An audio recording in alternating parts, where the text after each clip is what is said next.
আসসালামু আলাইকুম রহমতুল্লাহি ওবারকাতু। আজকে আমি আপনাদের সঙ্গে শেয়ার করছি নবাবী সামাই। এর জন্য এটি কড়াইতে 3 চামচ মতন ঘি দিয়ে নেব। এটা গরম হয়ে গেলে এতে দিয়ে দেব লাচ্ছা সামাই।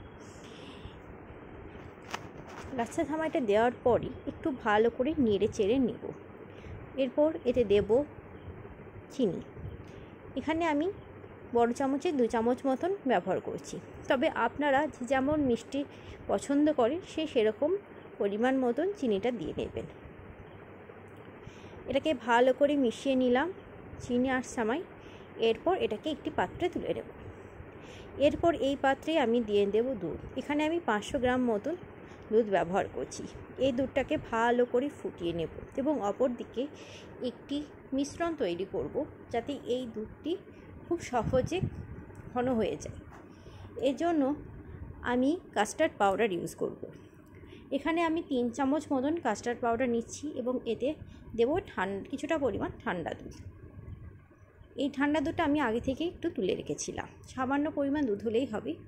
এটাকে ভালো করে মিশিয়ে নেব, এমন করে মেশাবেন যাতে দানা না থাকে। এরপর এই দুধে এই মিশ্রণটা ঢেলে দেব। 2 মিনিট নাড়লেই দেখবেন এরকম একটা ঘন মিশ্রণ তৈরি। এরপর একটি বাটিতে সাজানোর জন্য প্রথমে সামাইটা দিয়ে নেব, তারপর এই ঘন দুধটা দিয়ে নেব। এরপর এতে দেব আবার সামাই। এরপর ওপর থেকে ছড়িয়ে দেব কিছু ড্রাই ফ্রুটসটা একটু লম্বা লম্বা করে কেটে সাজিয়ে দিলেই দেখতে ভালো লাগে। এরপর কিছুক্ষণ ফ্রোজেন করার পর 2-3 ঘন্টা ফ্রোজেন করবেন, তারপর রেডি।